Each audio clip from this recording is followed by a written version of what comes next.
अस्सलाम वालेकुम, this is हुमैना Basit from ocean of knowledge. तो आज हम कर रहे हैं एक्सरसाइज 9.2। इसका जो क्वेश्चन नंबर 1 है वो है शो। उसने 3 वर्टिसेस दे दिए, एक ये, एक ये, एक ये। 3 ऑर्डर्ड पेयर दे दिए हैं, 3 वर्टिसेस दे दिए हैं और कहा है कि शो करो, प्रूव करो कि आर वर्टिसेस ऑफ इक्विलेटरल या आइसोसेलेस ट्रायंगल। पहले मैं आपको बताऊंगी कि इक्विलेटरल या आइसोसेलेस ट्रायंगल कौन से होते हैं। देखिए इक्विलेटरल, देखिए नाम से ही पता चल रहा है कि ये इक्वल से निकला है, बराबर से निकला है। तो ऐसी ट्रायंगल ट्रायंगल कौन सी होती है जिसकी 3 साइड्स हों, ऐसे ही है ना। देखिए एक साइड, दूसरी साइड, तीसरी साइड। ऐसी शक्ल जिसमें 3 साइडें हों उसको हम ट्रायंगल कहते हैं। तो ये एक ट्रायंगल है। अब इस ट्रायंगल में एक टाइप है इक्विलेटरल ट्रायंगल की और एक टाइप है आइसोसेलेस ट्रायंगल की। तो इक्विलेटरल ट्रायंगल वो होती है जिसकी तीनों साइड्स बराबर हो, यानी इसकी जितनी लेंथ हो इसकी भी उतनी ही लेंथ हो और इस साइड की भी उतनी ही लेंथ हो, यानी कि तीनों जो साइड्स हो वो बराबर हो, उनकी लेंथ जो है वो बराबर हो, तब हम कहते हैं कि ये इक्विलेटरल ट्रायंगल है। ठीक है। और आइसोसेलेस ट्रायंगल में ये होते हैं कि दो साइड जो है, मिसाल के तौर पे ये वाली साइड और ये वाली साइड तो इक्वल है। हम करके देखते हैं। देखें ये वाली साइड, ये वाली साइड और ये वाली साइड तो बराबर है, लेकिन एक साइड जो है वो मुख्तलिफ है। तो उसको हम क्या कहेंगे? उसको हम कहेंगे आइसोसेलेस ट्रायंगल। इक्विलेटरल ट्रायंगल में ऑल साइड्स इक्वल, जिसमें तमाम साइड्स की जो लेंथ है वो इक्वल हो, वो हमारी होती है इक्विलेटरल ट्रायंगल। और जिसमें टू साइड्स इक्वल हो और वन जो है वो डिफरेंट हो। ठीक है ना। ये हमारी इक्विलेटरल ट्रायंगल है। इक्विलेटरल यानी कि इक्वल से निकला है। इक्वल का मतलब बराबर होता है। ऐसी ट्रायंगल जिसकी तीनों साइड्स बराबर हो, इक्वल हो, एक जैसी हो, उसको हम कहेंगे कि ये इक्विलेटरल ट्रायंगल है। और जिसमें दो साइड्स, ये वाली दो साइड्स या ये वाली दो साइड्स, कोई से दो साइड्स इक्वल हो और एक साइड मुख्तलिफ हो, तो उसको हम कहेंगे कि वो आइसोसेलेस ट्रायंगल है। ठीक है, बात समझ आ गई। अब उसने हमें 3 पॉइंट्स दे दिए हैं और कहा है कि इनकी लेंथ निकालो। देखिए इसको हम सपोज कर लेते हैं कि ये पॉइंट जो है ये P है, इसको हमने नाम दे दिया। ये पॉइंट P है जो कि है 5 - 2। उसने क्वेश्चन में ही बता दिया, हमने लेट कर लिया कि पहला पॉइंट जो है वो P है और दूसरा पॉइंट जो है वो Q है, यानी कि 5 और 4। और तीसरा पॉइंट जो है वो R हमने नाम दे दिया -4 और 1। ठीक है। ये 3 पॉइंट जो उसने क्वेश्चन में दिए थे हमने सपोज करके लेट करके उनको नाम दे दिए, एक को P का, एक को Q का और एक को R का। जब ये 3 नाम दे दिए हैं तो इसका मतलब है कि जो हमारी ट्रायंगल है, एक पॉइंट यहाँ हमारे पास P होगा, कोई पॉइंट होगा ना, इस पॉइंट पे P होगा, इस पॉइंट पे Q होगा और इस पॉइंट पे R होगा। अब ये देखने के लिए कि तीनों साइड्स बराबर हैं तो हम क्या करेंगे? P से Q के दरमियान जो फासला है वो मालूम करेंगे, Q से R के दरमियान फासला मालूम करेंगे और R और P का फासला मालूम करेंगे। और फासला मालूम करने का, डिस्टेंस फाइंड आउट करने का जो फार्मूला है वो आपको अच्छे तरीके से आता होगा, क्योंकि हमने कल एक्सरसाइज 9.1 की थी, उसमें मैंने आपको फार्मूला अच्छे तरीके से याद करवाया था कि डिस्टेंस का फार्मूला क्या होता है। मैं फिर से बता देती हूँ। देखें जिन दो पॉइंट्स के दरमियान आप डिस्टेंस निकाल रहे होते हो, अगर P और Q के दरमियान निकालोगे तो PQ लिखोगे, अगर P और R के दरमियान निकालोगे तो PR लिखोगे। तो मैं सबसे पहले PQ का डिस्टेंस निकालती हूँ। जिन दो पॉइंट्स का हम डिस्टेंस निकालते हैं उसके आगे पीछे हम ये बार लगा देते हैं। ठीक है ना। ये डिस्टेंस फार्मूले का असूल है कि जिस हम दो पॉइंट्स का डिस्टेंस निकाल लेते हैं वो दो पॉइंट लिख के आगे नीचे बार लगा देते हैं। और ये फार्मूला है हमारे पास y2 माइनस y1 का square plus x2 minus x1 का स्क्वायर। अब y2, y1, x2 और x1 क्या है देखें, हम p और q का फासला मालूम कर रहे हैं। तो ये पहला पॉइंट जो होता है वो x होता है, दूसरा पॉइंट y होता है। q का भी पहला पॉइंट, ये जो पहला पॉइंट होता है वो x होता है और दूसरा पॉइंट जो होता है वो y होता है। अब ये दो पॉइंट है तो हमने अपनी आसानी के लिए यहाँ x1, यहाँ x2, यहाँ y1 और ये y2, ठीक है। ये आपको फार्मूला अच्छे तरीके से याद होना चाहिए कि दो पॉइंट्स के दरमियान डिस्टेंस निकालने का फार्मूला है पी क्यू। मिसाल के तौर पे दो पॉइंट्स हैं तो उनके दरमियान जो फासला हम मालूम करेंगे वो होगा square root y2 minus y1 का होल का स्क्वायर फिर प्लस x2 माइनस x1 का होल का स्क्वायर, ठीक है ना। तो मैंने ये भी बता दिया कि x1 x2 कौन से होते हैं और y1 y2 क्या होता है। अब y2 क्या है, y2 4 है। P और Q के दरमियान देखें y2 जो है वो 4 है तो हम कहेंगे 4 फिर माइनस y1 क्या है, y1 है हमारे पास -2 तो क्या आ जाएगा -2 और ये होल का स्क्वायर, बीच में प्लस का साइन है। x2 हमारे पास है 5 माइनस और x1 है हमारे पास 5, ठीक है। तो ये हमने निकाल लिया 4 माइनस माइनस प्लस 2 और इसका स्क्वायर और ये 0 है, ये मैं नहीं लिख रही क्योंकि 5 माइनस 5 0, 0 का स्क्वायर भी 0, सो 0 इसमें ऐड करो तो कोई वैल्यू नहीं बनती इसलिए मैंने 0 नहीं लिखा। 4 प्लस 2 क्या हो जाएगा 6 और ये क्योंकि 6 का स्क्वायर है, स्क्वायर को इससे काटेंगे और हमारे पास जो वैल्यू बनेगी वो बनेगी, जो हमारे पास वैल्यू बनेगी वो बनेगी 6, ठीक है।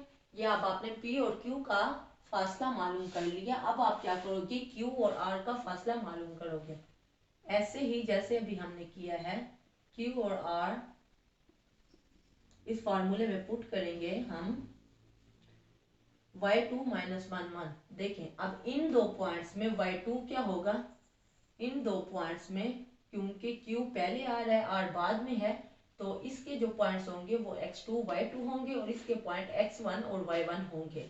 y2 माइनस y1 यानी कि 1 माइनस 4 का स्क्वायर y2 माइनस y1 का होल का स्क्वायर फिर प्लस फिर x2 माइनस x1 का होल का स्क्वायर। x2 हमारे पास -4 है, -4 माइनस 5 का होल का स्क्वायर, ठीक है। ये हमने निकाल लिया 1 माइनस 4 क्या बनेगा -3 का स्क्वायर प्लस ये बनेगा -9 का स्क्वायर। -3 का स्क्वायर क्या बनेगा, माइनस माइनस प्लस हो जाएगा, 3 का स्क्वायर 9 हो जाएगा, 9 प्लस और 9 का स्क्वायर माइनस का स्क्वायर प्लस और 9 का स्क्वायर 81, ऐसे ही है। और यहाँ बन जाएगा 90, 90 को हम लिख सकते हैं 3 मल्टीप्लाई बाई 3 मल्टीप्लाई बाई 10, 3 3 9, 9 10 90। तो ये 3 दो दफा आ गए हैं यानी कि 3 का स्क्वायर बन गया है तो ये स्क्वायर रूट से बाहर आ जाएगा और ये हमारे पास वैल्यू जो बनेगी वो बनेगी 3 स्क्वायर रूट 10। ये किसका हमारे पास फासला निकला है, Q और R पॉइंट का आपस में फासला निकला है, ठीक है ना। इसी तरह हम R और P का फासला भी मालूम कर लेंगे, ठीक है। तो आपने ये बात दिमाग में रखनी है। देखिए पहले P है फिर Q है फिर R है, P और Q का फासला मालूम किया, Q और R का फासला मालूम किया। अब R और P का फासला नहीं मालूम करेंगे, पहले P आएगा फिर R आएगा, P और R का फासला मालूम करेंगे। तो पहले P लिखेंगे और फिर R लिखेंगे, इनका हम फासला मालूम कर रहे हैं। अब यहाँ हमारे पास P जो है ये P है और ये R है, ये x1 y1 ये x2 और y2, ठीक है ना।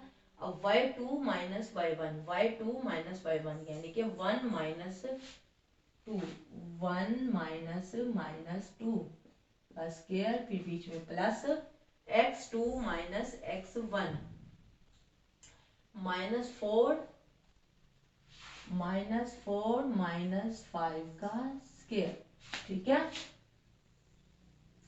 ये हो जाएगा 1 + 2 का स्क्वायर और ये हो जाएगा -9 का स्क्वायर, ये हो जाएगा 3 का स्क्वायर, ऐसे ही है। और यहाँ हो जाएगा 9 का स्क्वायर क्या आ जाएगा 81।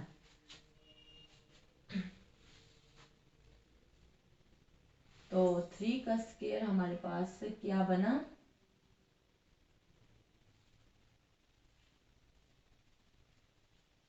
9 + 81। 3 का स्क्वायर 9 बना, 9 + 81 क्या बनता है 90 बनता है। और देखेंगे 90 बन गया, 90 के बाद आपको पता है 3 × 3 × 10, 3 बाहर आ जाएगा और 10 आ जाएगा। यहाँ हमारे पास जो वैल्यू बनेगी 3√10। अब देखें हमने बताना था क्वेश्चन नंबर 1 में हमने बताना है कि ये इक्विलेटरल ट्रायंगल है या आइसोसेलेस ट्रायंगल है। इक्विलेटरल में तीनों साइड्स जो होती हैं वो बराबर होती हैं। हमारी पहली साइड ये निकली है, दूसरी साइड ये निकली है और तीसरी साइड ये निकली है। अब देखें ये तीनों बराबर तो नहीं है, तो इसका मतलब है इक्विलेटरल ट्रायंगल नहीं हो सकती। दूसरी है आइसोसेलेस ट्रायंगल। आइसोसेलेस ट्रायंगल में क्या होता है, दो साइड्स इक्वल होते हैं और वन डिफरेंट होती है। देखें यहाँ 6 है और यहाँ 3√10 है और यहाँ भी 3√10 है, तो ये दो साइड्स इक्वल हो गई और एक जो साइड है वो डिफरेंट हो गई। तो इसका मतलब है क्वेश्चन नंबर 1 का आंसर है कि ये आइसोसेलेस ट्रायंगल है, ये आइसोसेलेस ट्रायंगल है क्योंकि इसकी दो साइड्स बराबर हैं और एक साइड मुख्तलिफ है। तो क्वेश्चन नंबर 1 के जो पॉइंट्स उसने दिए हैं, ये जो वर्टिसेस हैं पहला, दूसरा और तीसरा, ये वर्टिसेस फॉर्म आइसोसेलेस ट्रायंगल। ये तीन जो पॉइंट हैं ये आइसोसेलेस ट्रायंगल बनाते हैं, इसलिए क्योंकि इनकी दो साइड्स का जब हमने फासला मालूम किया, इसकी दो साइड्स का फासला सेम आ रहा है और एक का डिफरेंट आ रहा है, तो इसलिए ये जो तीन वर्टिसेस हैं ये आइसोसेलेस ट्रायंगल बनाते हैं, ठीक है। तो क्वेश्चन नंबर 1 हमने कर लिए है। अब हम चलते हैं क्वेश्चन नंबर 2 की तरफ।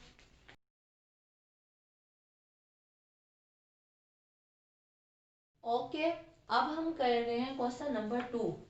क्वेश्चन नंबर 2 में उसने कहा है कि शो डेट 4 उसने पॉइंट्स दे दिए हैं और कहा है कि पूछा है कि ये स्क्वायर बनाते हैं या नहीं बनाते। तो स्क्वायर क्या होता है, स्क्वायर वो होता है जिसकी चारों साइड्स बराबर होते हैं, इस डब्बे को हम स्क्वायर कहते हैं।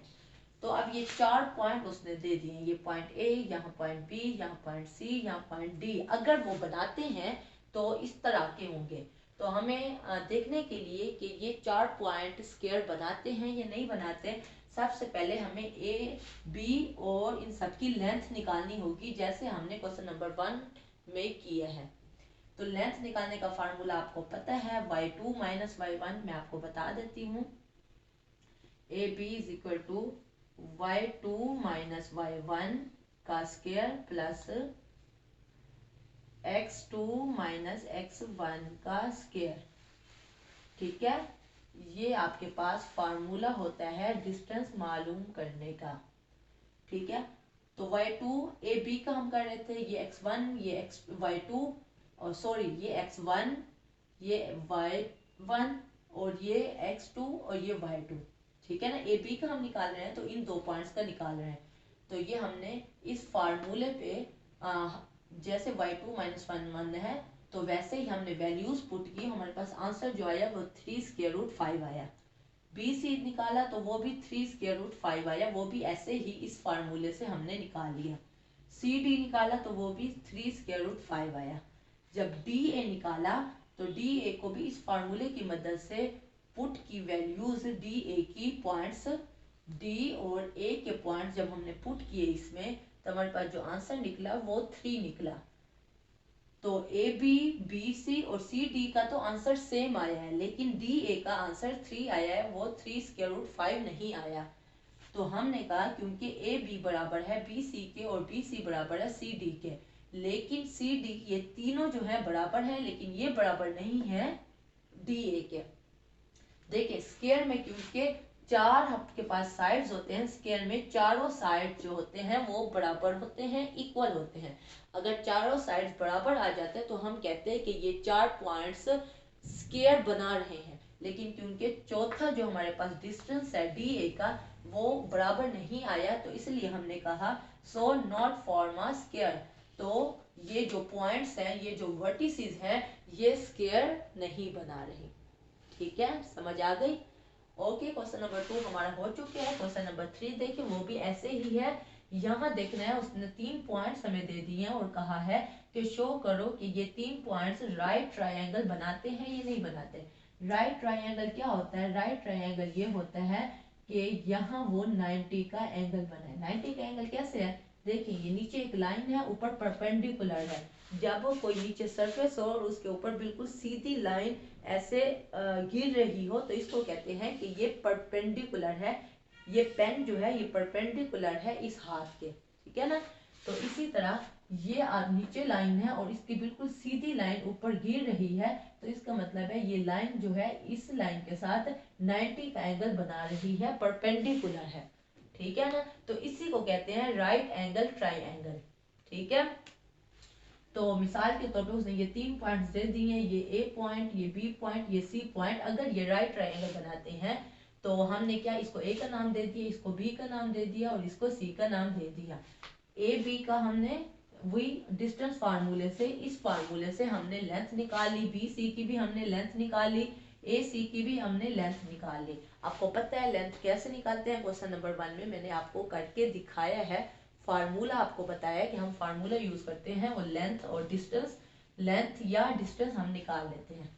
यहाँ तक हमने तीनों लेंथ निकाल लिए। फिर हमने कहा फिसागोरस थ्योरम। हमने फिसागोरस थ्योरम लगाया। आपको पता है फिसागोरस थ्योरम क्या होता है? वो होता है हाइपोटेन्यूज का स्क्वायर बराबर होता है परपेंडिकुलर के स्क्वायर प्लस बेस के स्क्वायर से, ठीक है ना। तो अब हमने ये जो तीनों लेंथ निकालने थे, फिसागोरस थ्योरम लगा के ए बी का स्क्वायर प्लस बी सी का स्क्वायर बराबर आना चाहिए ए सी का स्क्वायर। अगर ये इसके बराबर आ जाता है तो हम कहेंगे कि ये तीनों पॉइंट्स राइट एंगल ट्रायंगल बना रहे हैं, क्योंकि फिसागोरस थ्योरम प्रूव हो जाएगा, ट्रू हो जाएगा।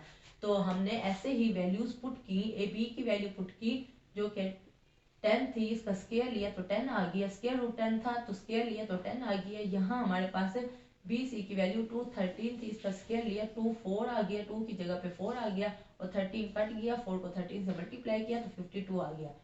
और यहाँ ए सी का स्क्वायर जो है वो ये था 3 का स्क्वायर 9 और यहाँ 2 कट गया, 2 का स्क्वायर रूट कट गया तो 9 को 2 से मल्टीप्लाई किया तो 18 आया। तो इन दोनों को ऐड किया तो 62 आया। 62 18 के बराबर नहीं आता, तो इसका मतलब है फिसागोरस थ्योरम फॉल्स हो गया, गलत हो गया। तो हमने कहा कि इस वजह से ये राइट एंगल ट्रायंगल नहीं बना रहा। हमने एक दूसरी किस्म भी ली, जैसे ए बी और बी सी लिए थे, यहाँ ए बी और ए सी ले लिया के मिसाल के तौर पे जो बी सी है वो हमारा हाइपोटेन्यूज हमने सपोज कर लिया और ये हमने परपेंडिकुलर और ये बेस या ये बेस और ये परपेंडिकुलर सपोज करके हमने ए बी प्लस ए सी को भी ऐड किया कि इन दोनों को ऐड करो तो वो बी सी के इक्वल आता है। तो हमने इन दोनों को ऐड किया तो वो 28 आया और यहाँ जो आंसर आ रहा है वो 52 है। तो इसका मतलब है यहाँ भी फिसागोरस थ्योरम फॉल्स हो गया। यहाँ हमने फिसागोरस थ्योरम लगाया, यहाँ भी फॉल्स हुआ। फिर हमने ए बी और ए सी करके बेस और परपेंडिकुलर चेंज करके फिर फिसागोरस थ्योरम लगाया तो यहाँ भी फॉल्स आ गया, बराबर नहीं आया। तो हमने कहा कि ये जो 3 पॉइंट्स हैं ये राइट एंगल ट्रायंगल नहीं बनाते, क्योंकि अगर ये तीनों राइट एंगल ट्रायंगल बना रहे होते तो फिसागोरस थ्योरम जो था वो या यहाँ पे ट्रू आ जाता या इस जगह पे ट्रू आ जाता, कहीं ना कहीं वो ट्रू आता। तो हमें पता चलता है कि ये तीनों वर्टिसेस हैं ये राइट एंगल ट्रायंगल बना रहे हैं, ठीक है। तो क्वेश्चन नंबर 3 हमारा हो चुका है। अब हम चलते हैं क्वेश्चन नंबर 4 की तरफ।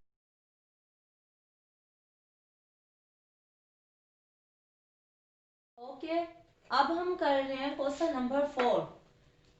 क्वेश्चन नंबर 4 में उसने कहा है कि 3 उसने पॉइंट्स दे दिए हैं और कहा है कि ये स्ट्रेट लाइन पे लाई करते हैं या नहीं करते। देखें तो इसको हम क्या कह देंगे, ये ए पॉइंट हो गया ये हमारा बी पॉइंट हो गया और ये हमारा सी पॉइंट हो गया। ठीक है ना। ये देखने के लिए ये एक ही लाइन पे ये जो पॉइंट्स हैं वो लाई करते हैं या नहीं करते, देखने के लिए हमें ए बी का डिस्टेंस निकालना पड़ेगा, फिर बी सी का डिस्टेंस निकालेंगे, फिर ए सी का डिस्टेंस निकालेंगे। देखें, हमने ए बी का डिस्टेंस निकाला। ए बी का आपको डिस्टेंस का फार्मूला पता है, y2 माइनस y1 का square plus x2 minus x1 के होल का स्क्वायर और फिर होल का स्क्वायर रूट। ठीक है ना। तो ए बी का हमने डिस्टेंस फार्मूले से ये वैल्यू निकाली जो कि है 3 स्क्वायर रूट 10। बी सी की निकाली तो निकली 6 स्क्वायर रूट 10। ए सी की निकाली तो फिर निकली 3 स्क्वायर रूट 10। अब हमें कि ये देखने के लिए कि ये जो 3 पॉइंट्स हैं वो कोलिनियर है या नहीं। कोलिनियर उसको कहते हैं जो एक ही लाइन पे लाई करते हों। देखिए, ये एक ही लाइन पे लाई करते होंगे तो इसको हम कहेंगे कोलिनियर यानी कि एक ही लाइन पे सारे पॉइंट्स लाए करते हैं, एक ही लाइन पे सारे लाइन मौजूद है, सारे पॉइंट्स मौजूद है। तो इसके लिए हमें दिखाना पड़ता है A B plus A C. A B और ए सी का जो इन दोनों को ऐड करो तो वो बराबर आना चाहिए बी सी के। देखिए, हम थोड़ा समझने की कोशिश करते हैं। ये मिसाल के तौर पे ए पॉइंट है, ये बी पॉइंट है और ये सी पॉइंट है। वो कह रहा है कि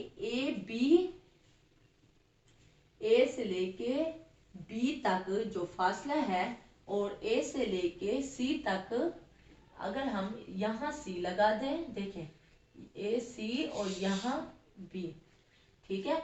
वो कह रहा है ए और बी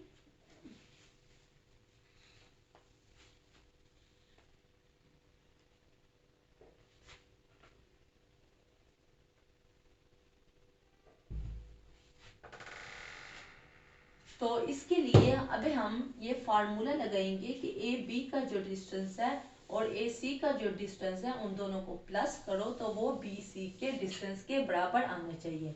तो बस हमने इन दोनों को ऐड किया तो वो 6 स्क्वायर रूट 10 के इक्वल आया। तो बी सी भी 6 स्क्वायर रूट 10 के इक्वल है।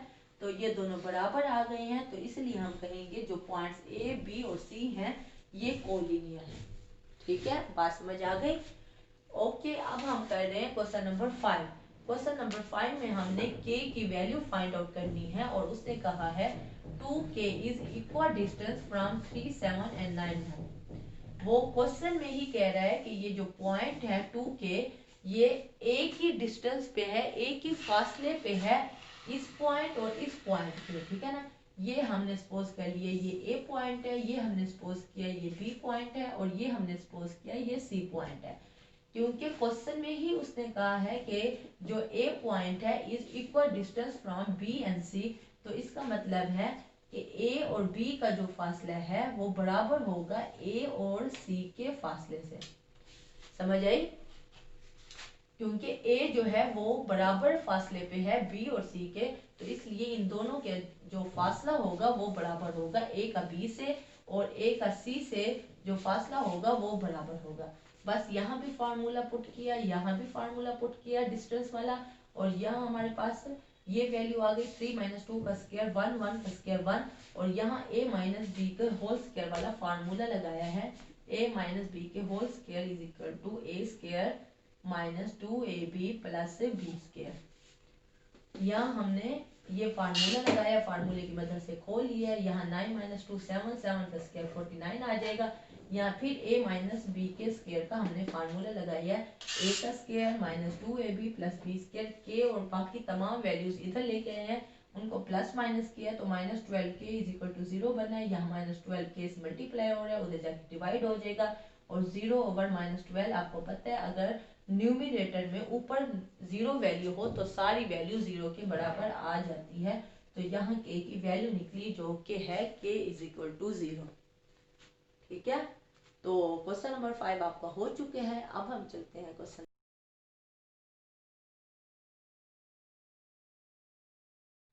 ओके, अब हम कर रहे हैं क्वेश्चन नंबर 6। क्वेश्चन नंबर 6 में भी उसने 3 पॉइंट्स दे दिए हैं। एक पॉइंट ए दिया है, एक पॉइंट बी दिया है और एक पॉइंट सी दिया है। हमने ये शो करना है कि ये कोलिनियर है या नहीं है। कोलिनियर यानी कि एक ही लाइन में ये लाई करते हैं या नहीं करते। जैसे ये एक पॉइंट हो गया, मिसाल के तौर पे ये ए, ये बी और ये सी। ए के जो हमारे पास पॉइंट्स हैं वो हैं 0, 7, बी के हैं 3, -5 और सी के हैं -2, 15। अब हमने ये शो करना है कि ये जो पॉइंट्स हैं ये कोलिनियर हैं। कोलिनियर का मतलब एक ही लाइन पे लाई करते हैं या नहीं करते।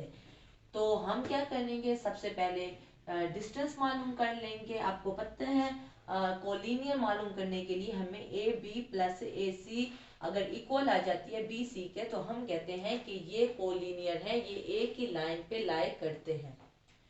तो क्या करेंगे, ये फार्मूला हमें पता है, जो डिस्टेंस का फार्मूला है A B is equal to square root y2 minus y1 का होल का स्क्वायर फिर प्लस x2 माइनस x1 का होल का स्क्वायर। ये फार्मूला हम पहले भी यूज कर रहे हैं, 9.1 से हम यूज कर रहे हैं और क्वेश्चन नंबर 1 से लेके क्वेश्चन नंबर 5 तक यही फार्मूला ही यूज हुआ है। तो आपको ये अच्छे तरीके से याद हो गया होगा। तो क्या करना है, हमने ए बी का डिस्टेंस निकालना है। ये ए का पॉइंट है, ये बी का पॉइंट है, ये हमारे पास x1 हो जाएगा, ये y1 हो जाएगा और ये x2 हो जाएगा और ये y2 हो जाएगा। इस फार्मूले के हिसाब से हम पॉइंट्स पुट करेंगे, हमारे पास जो आंसर आएगा वो आएगा 3 स्क्वायर रूट 17। आपने पुट करना है, प्लस माइनस करना है, स्क्वायर लेना है, फिर माइनस करना है, करने के बाद ये वाली वैल्यू बनेगी। फिर बी सी का भी हम इसी फार्मूले से वैल्यू निकाल लेंगे जो कि निकलेगी 5 स्क्वायर रूट 17। ए सी की भी निकाल लेंगे, वो निकलेगी 2 स्क्वायर रूट 17। अब हमने इस फार्मूले में पुट करनी है। अगर ये लेफ्ट हैंड साइड और राइट हैंड साइड इक्वल आ जाती है, एक जैसी आ जाती है, तो हम कहेंगे कि ये तीनों पॉइंट्स जो हैं वो एक ही लाइन पे लाई करते हैं, ये तीनों पॉइंट्स कोलिनियर है। ठीक है, तो ए बी का हमने निकाला हुआ है, उसकी जगह पे हम 3 स्क्वायर रूट 17 पुट करेंगे। ए सी का भी हमने निकाला हुआ है, वो 2 स्क्वायर रूट 17 पुट करेंगे, फिर इक्वल का साइन है। और बी सी का भी हमने निकाला हुआ है, वो हम करेंगे 5 स्क्वायर रूट 17। देखिए यहाँ 2 स्क्वायर रूट 17, 3 स्क्वायर रूट 17, तो 2 और 3 को जब हम जमा करेंगे तो क्या आ जाएगा, 5 square root 17 is equal to 5 square root 17। देखिए लेफ्ट हैंड साइड और राइट हैंड साइड इक्वल आ गई, तो अब हम कहेंगे कि ए बी और सी ये तीनों पॉइंट्स जो हैं are collinear. A B C are collinear, ये तीनों पॉइंट्स एक ही लाइन पे लाई करते हैं। ठीक है, ये फार्मूला आपको याद हो गया होगा, ये फार्मूला अच्छे तरीके से याद कर लो। ये कोलिनियर का फार्मूला है। अगर हमने शो करना हो कि 2 पॉइंट्स या 3 पॉइंट्स कोलिनियर हैं, 3 पॉइंट्स एक ही लाइन पे लाई करते हैं, तो हम ये वाला फार्मूला यूज करते हैं। ये फार्मूला भी आप अच्छे तरीके से याद कर लो।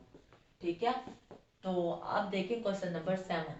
क्वेश्चन नंबर 7 में उसने हमें 3 पॉइंट्स दे दिए, एक ए पॉइंट, एक 0 पॉइंट है, एक ए पॉइंट है, एक बी पॉइंट है। इनके हमें वर्टिसेस भी उसने दे दी हैं। हम क्या करेंगे, वही फार्मूला, यही फार्मूला यूज करके, डिस्टेंस फार्मूला यूज करके ओ ए की लेंथ मालूम करेंगे जो कि होगी 2, ए बी की लेंथ मालूम करेंगे वो भी हो जाएगी 2, ओ बी की लेंथ मालूम करेंगे। इस फार्मूले की मदद से आपने वैल्यूज निकालनी है। ठीक है ना, मैंने फिर से इसलिए नहीं लिखी कि अब आपको पता चल गया कि ये फार्मूला कैसे यूज करना है। इस फार्मूले को यूज करके वैल्यूज को, पॉइंट्स जो दिए हुए होते हैं ओ ए और बी, उनकी वैल्यूज पुट करके हमारे पास आंसर निकल आता है। तो इसका भी 2 निकलेगा, इसका भी 2 निकलेगा, इसका भी 2 निकलेगा। हमने क्वेश्चन नंबर 7 में प्रूव करना है कि ये जो 3 पॉइंट्स हैं ये इक्विलेटरल ट्राइंगल बना रहे हैं। इक्विलेटरल ट्राइंगल क्या होती है, इक्विलेटरल ट्राइंगल वो ट्राइंगल होती है जिसमें तीनों साइड जो हैं वो बराबर हों। ये साइड और ये साइड, ये तीनों साइड्स जो है वो बराबर है। मिसाल के तौर पे यहाँ हमारे पास ओ पॉइंट है, यहाँ हमारे पास ए पॉइंट है, यहाँ हमारे पास बी पॉइंट है। हमने ओ और ए का फासला मालूम किया, वो 2 निकला। हमने ए और बी का फासला मालूम किया, वो भी 2 निकला। ओ और बी का फासला मालूम किया, वो भी 2 निकला। तो यहाँ जो फासला है ओ से ए के दरमियान, ए से बी के दरमियान, बी से ओ के दरमियान, ये सेम है, ये 2 नंबर निकला है। तो इसका मतलब है ये ऐसी ट्रायंगल है जिसकी तीनों साइड्स बराबर हैं। तो ये जो 3 पॉइंट्स हैं ये क्या, कौन सी ट्रायंगल बना रहे हैं, इक्विलेटरल ट्रायंगल। इक्वलेटरल, देखिए ये इक्वल से निकला है, तो नाम से ही आपको पता चल रहा है कि ऐसे ट्रायंगल जिसकी तीनों साइड्स बराबर हो उसको हम क्या कहते हैं, इक्वलेटरल ट्रायंगल। तो जब हमने लेंथ निकाली इन तीनों की तो सबकी दो दो निकली, तो हमने कहा क्योंकि length of O A is equal to length of A B is equal to length of O B, जो कि 2 के इक्वल है। वर्टिसेस, ये जो वर्टिसेस दिए हुए हैं ओ ए और बी फॉर्म बनाते हैं इक्वलेटरल ट्रायंगल, वो इक्वलेटरल ट्रायंगल बनाते हैं। ठीक है, बात समझ आ गई? ओके, अब हम चलते हैं नेक्स्ट क्वेश्चन की।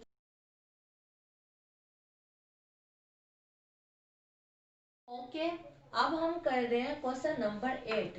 क्वेश्चन नंबर 8 थोड़ा सा लेंथी है लेकिन समझने वाला है। देखें, उसने हमें कहा है एक पॉइंट ए दे दी है जो कि -6 -5 है, दूसरा पॉइंट बी है, तीसरा पॉइंट सी है, चौथा पॉइंट डी है। टोटल 4 पॉइंट है और कह रहा है वो are vertices of rectangle. Rectangle किस तरह की होती है?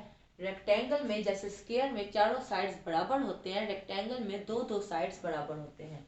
देखें, रेक्टेंगल जो होती है वो इस शक्ल की होती है, ये साइड और ये साइड बराबर होती है, ये साइड और ये साइड बराबर होती है। हम अगर नाम दे दें, पहला पॉइंट ए, दूसरा पॉइंट बी, तीसरा पॉइंट सी और चौथा पॉइंट डी, समझने के लिए, आपने वैसे बनाना नहीं है। ये 4 पॉइंट्स वर्टिसेस ऑफ रेक्टेंगल, ठीक है ना। Find the length of its diagonal, हमने शो कराना है कि ये 4 जो पॉइंट्स हैं ये रेक्टेंगल बना रही हैं या नहीं बना रही। जैसे हमने क्वेश्चन नंबर 1 से क्वेश्चन नंबर 7 तक किया है, कभी हमने प्रूव करना होता था इक्विलेटरल ट्रायंगल बना रहे हैं वर्टिसेस या नहीं बना रहे, कभी हमने प्रूव करना होता था कि स्क्वायर बना रहे हैं या नहीं बना रहे, कभी हमने प्रूव करना होता था कि आइसोसेलेस ट्रायंगल बना रहे हैं या नहीं बना रहे। तो ऐसे ही ये 4 उसने वर्टिसेस दे दिए हैं और कहा है कि प्रूव करो, शो करो कि ये 4 पॉइंट रेक्टेंगल बना रहे हैं या नहीं बना रहे। तो इसके लिए हमें क्या करना पड़ेगा, इसके लिए वैसे ही हमने लेंथ निकालनी है ए से बी के दरमियान, बी से सी के दरमियान, सी से डी के दरमियान और डी से ए के दरमियान। अगर ए बी और डी सी की जो लेंथ है वो बराबर आ जाती है, डी ए और बी सी की लेंथ बराबर आ जाती है, तो इसका मतलब है कि ये रेक्टेंगल बना रही है। क्योंकि स्क्वायर में क्या था, स्क्वायर में हमने चारों लेंथ निकाल लिए थे, तो चारों लेंथ बराबर आए थे, तो हमने कहा था कि ये स्क्वायर बना रही है। तो रेक्टेंगल में दो दो साइड्स बराबर होते हैं, तो हम चारों की लेंथ निकाल लेंगे। आपको पता है ये फार्मूला अब आपको पानी हो चुका होगा, जो डिस्टेंस का फार्मूला है P Q is equal to y2 minus y1 का होल का square plus x2 minus x1 का होल का स्क्वायर। तो हमारे पास दो पॉइंट होते हैं, एक P पॉइंट होता है जैसे यहाँ A पॉइंट है, फिर Q पॉइंट होता है जैसे यहाँ B है। ये दो पॉइंट में ये x1 और ये y1 हो जाएगा, ये x2 और ये y2 हो जाएगा। तो ए बी की हम लेंथ निकाल लेंगे इस फार्मूले की मदद से और हल करेंगे, स्क्वायर लेंगे, प्लस माइनस करेंगे, स्क्वायर रूट लेंगे, तो हमारे पास आंसर निकलेगा 11। आपने डायरेक्ट 11 नहीं लिखा, मैंने इसलिए 11 लिखा है डायरेक्ट कि अब आपको तरीका आ गया है लेंथ निकालने का, ठीक है ना। आपने पूरा इसमें वैल्यूज पुट करनी है, पॉइंट्स पुट करने हैं, प्लस माइनस करना है, स्क्वायर रूट लेना है, जब आंसर निकलेगा तो आपका 11 ही निकलेगा, ठीक है ना। इसी तरह बी सी की लेंथ निकाली वो 3 निकल आई, फिर सी डी की लेंथ निकाली वो 11 निकल आई और फिर डी ए की लेंथ निकाली वो 3 निकली। देखें, ए बी और सी डी, ए बी और सी डी की लेंथ जो है वो 11 11 आ रही है, यानी यहाँ भी लेंथ 11 है और यहाँ भी लेंथ 11 है। और बी सी और डी ए की लेंथ देखें, बी सी और डी ए की लेंथ देखें जो कि निकली है 3 3, तो ये 3 3 ही निकली है। तो इससे हमें क्या पता चला, इससे हमें पता चला क्योंकि ए बी की लेंथ जो है वो सी डी के बराबर है और वो 11 है, और बी सी की लेंथ डी ए के बराबर है जो कि 3 है, तो अपोजिट साइड्स जो है वो इक्वल है। देखिए, इस साइड का अपोजिट साइड ये साइड है और इस साइड की अपोजिट साइड ये साइड है, तो अपोजिट जो साइड्स हैं, अपोजिट साइड जो है वो इक्वल है, यहाँ से ये पता चला, ठीक है। उसके बाद देखिए आगे हमने क्या करना है, आगे उसने, हालांकि यहाँ तक हमारा काम खत्म हो गया था, बस थोड़ा सा काम करना था हमने, लेकिन उसने आगे क्वेश्चन में दिया है find the length of its diagonal. Diagonal क्या होता है, ये देखिए, जो ये वाली साइड होती है वो डायगोनल होती है, ऐसे ही है ना। अब उसने कहा हमने डायगोनल की लेंथ निकालनी है। डायगोनल की लेंथ हमने कैसे निकालनी है, देखिए ए से लेके सी तक, ए का पॉइंट भी हमें गिवन है और सी का पॉइंट भी गिवन है। उसको भी इस फार्मूले की मदद से ए और सी के पॉइंट्स डाल के हम वैल्यू निकाल लेंगे, जो कि निकलेगा 130। और बी डी, तो जैसे ये डायगोनल है, इसका ये दूसरा डायगोनल क्या होगा, ये वाला होगा बी डी। बी डी की भी हम इस जो पॉइंट्स हैं इस फार्मूले में पुट करके हम वैल्यू निकाल लेंगे, जो कि 130 है। उसने कहा है, क्वेश्चन में ही कहा है find the length of its diagonal are they equal, यानी हमने डायगोनल की लेंथ निकालनी है। ये एक अलग सी बात है, इसका इससे कोई ताल्लुक नहीं है, वो बस वैसे ही पूछ रहा है कि डायगोनल की भी लेंथ निकालो। दोनों डायगोनल की हमने लेंथ निकाली और पूछ रहा है आर दे इक्वल, क्या वो इक्वल है। तो हमने इसकी लेंथ अलग से निकाली, इसकी अलग से निकाली इस फॉर्मूले की मदद से, क्योंकि हमने कहा जो ए सी है पहला डायगोनल जो है वो बराबर है दूसरे डायगोनल से, तो हमने कहा डायगोनल जो है वो इक्वल है। तो इसका मतलब है कि इस बात का हमने जवाब दे दिया, are they equal, yes diagonals are equal. ठीक है, ये एक बिल्कुल अलग काम था, क्वेश्चन में मेंशन था, इसलिए हमने ये काम किया है। ठीक है, अब हम फिर से अपने काम की तरफ आते हैं।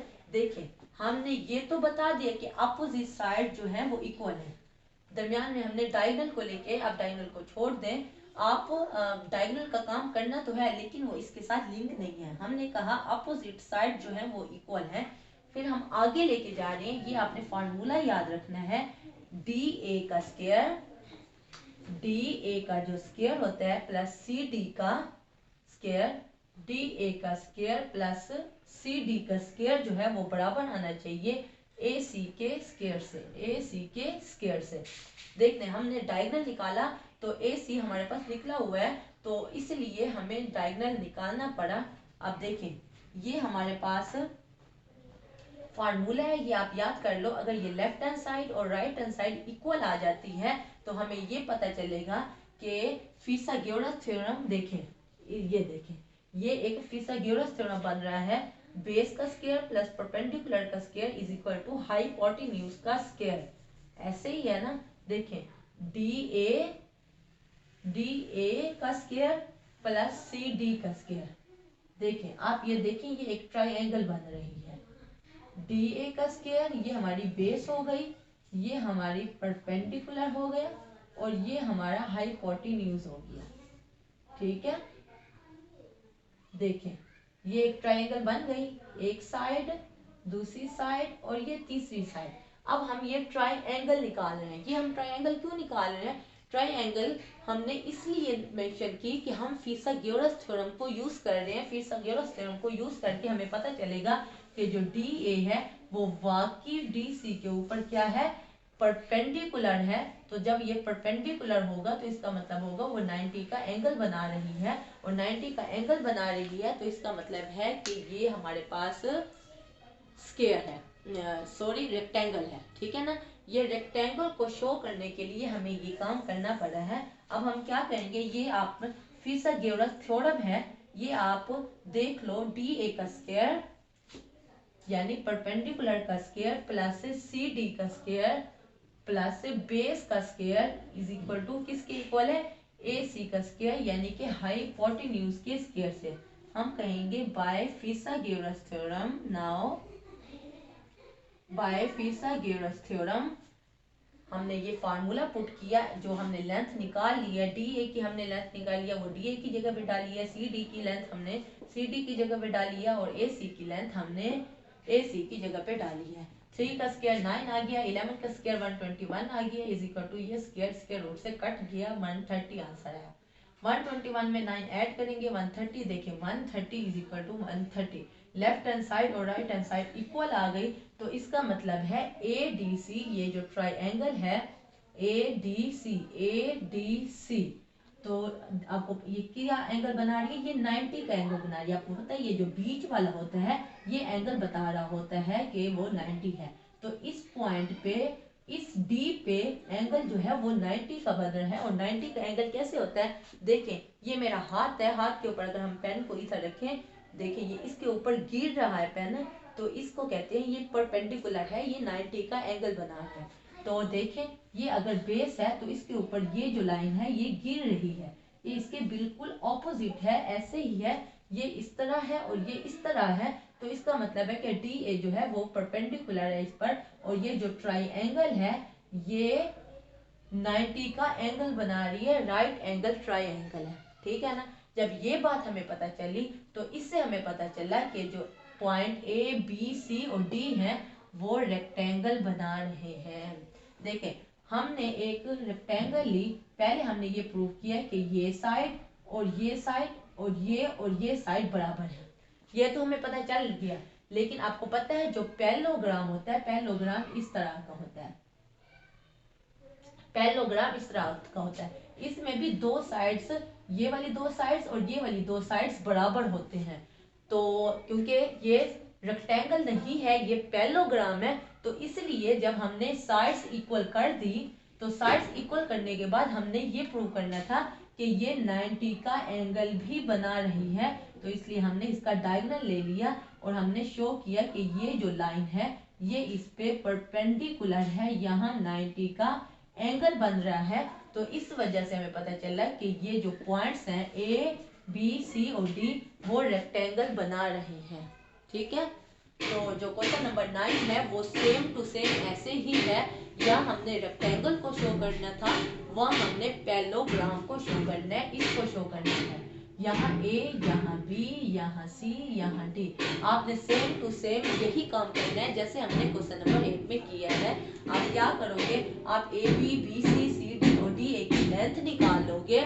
उसके बाद आपने क्या करना है, आपने फिसागोरस थ्योरम यूज करना है ए सी की लेंथ निकाल के।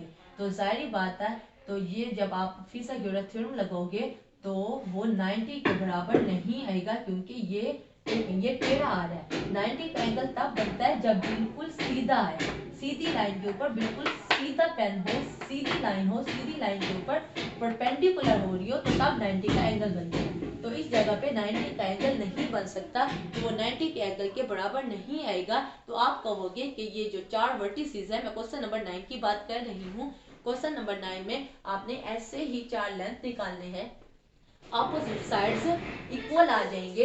उसके बाद आप डायगोनल ना निकालो, आप जस्ट ए सी निकाल लो, क्योंकि आपने प्रूव करना है कि वो परपेंडिकुलर नहीं है, इसलिए आपको ए सी निकालना होगा। क्योंकि यहाँ तो उसने पूछा है ना कि डायगोनल की लेंथ निकालो, तो क्वेश्चन नंबर 9 में उसने ये नहीं पूछा हुआ, तो आप जस्ट ए सी निकाल लो सिर्फ फिसागोरस थ्योरम में डालने के लिए।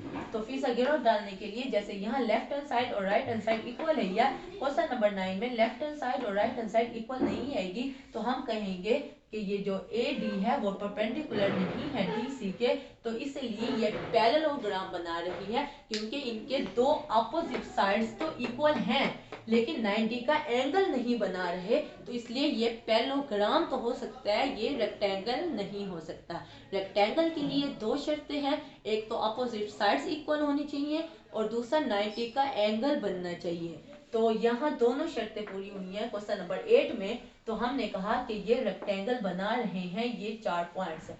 क्वेश्चन नंबर 9 में भी चारों आपके पास पॉइंट्स गिवन होंगे, उन चारों पॉइंट्स की आप लेंथ निकाल लोगे, तो अपोजिट साइड जो है वो इक्वल आएंगे। पहली शर्त तो पैरेललोग्राम की वही है जो रेक्टेंगल की है, तो वहां भी अपोजिट साइड्स इक्वल आएंगे। पहला काम तो आपने वैसे ही करना है, फिर आपने फिसागोरस थ्योरम यूज करके जब निकालोगे तो यहाँ जगह इस जगह पे फर्क आएगा। जैसे यहाँ इक्वल आया लेफ्ट हैंड साइड और right hand side, question number 9 में लेफ्ट हैंड साइड और राइट हैंड साइड इक्वल नहीं आएगी, तो इससे हमें पता चलेगा कि ये परपेंडिकुलर नहीं है, तो ये क्या होगा, ये पैरेललोग्राम बना रहा होगा। ये 4 पॉइंट जो क्वेश्चन नंबर 9 के 4 पॉइंट्स हैं वो रेक्टेंगल नहीं बनेंगे, वो पैरेललोग्राम बनाएंगे, क्योंकि लाइनें जो हैं वो परपेंडिकुलर नहीं होंगी, left hand side right hand side के इक्वल नहीं आएगी। समझ आ गई है? ओके, अब हम चलते हैं क्वेश्चन नंबर 10 की तरफ।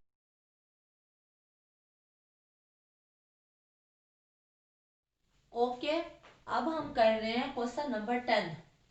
क्वेश्चन नंबर 10 में है find the length of the diameter of the circle having centre at -36 and passing through P13।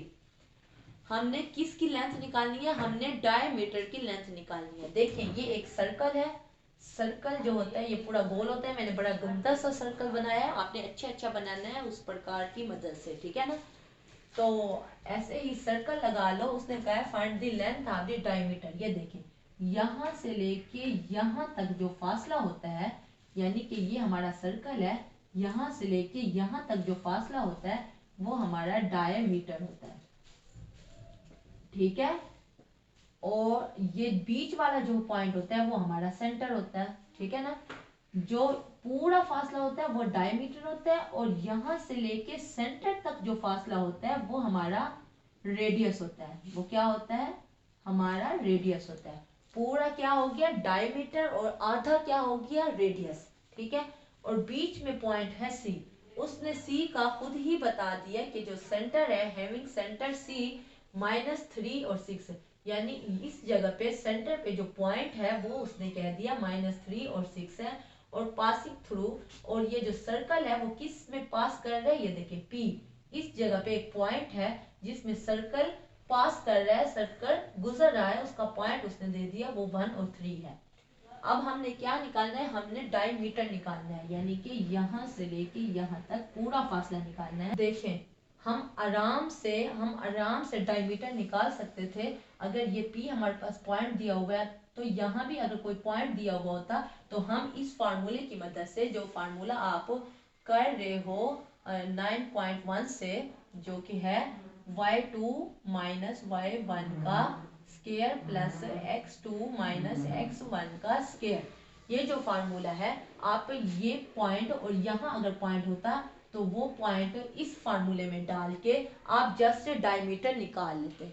लेकिन क्योंकि हमारे पास ये वाला पॉइंट नहीं दिया हुआ, सेंटर वाला पॉइंट दिया हुआ है, तो हम क्या करते हैं? हम इन दो पॉइंट्स के दरमियान फासला मालूम कर लेते हैं। जो रेडियस होगा, उस रेडियस को हम अगर 2 से मल्टीप्लाई कर देंगे तो हमारे पास डायमीटर आ जाएगा।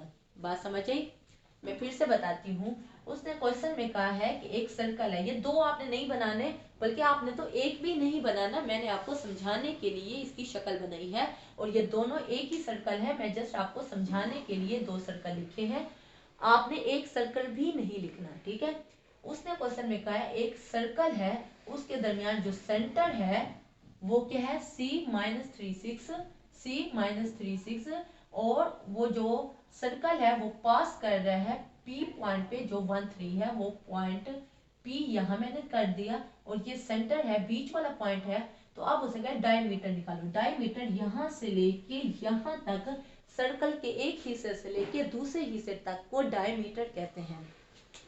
हमने यहाँ से लेके यहाँ तक डायमीटर मालूम करना है, लेकिन हमारे पास यहाँ का पॉइंट नहीं है। अगर यहाँ का पॉइंट होता तो हम इस फार्मूले की मदद से दोनों पॉइंट्स पुट करते, हमारे पास डायमीटर आ जाता।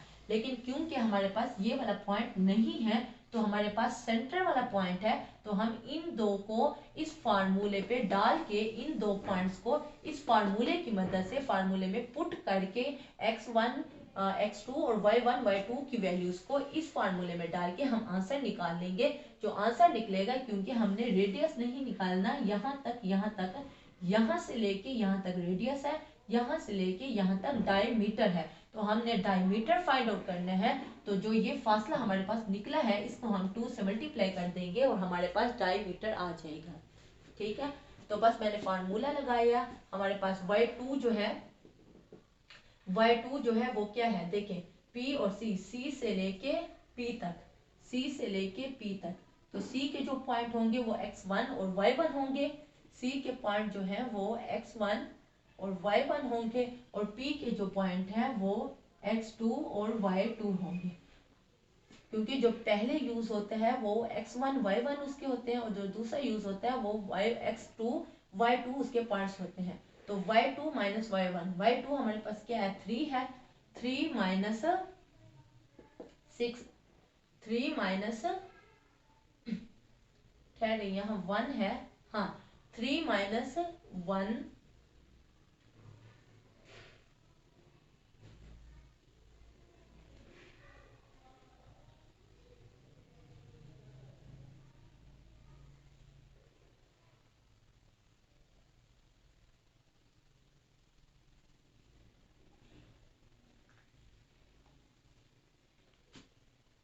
अच्छा, हमने अब इस फार्मूले में पुट कर दी x1 हमारे पास ये है, y1 ये है, x2 ये है और y2 ये है।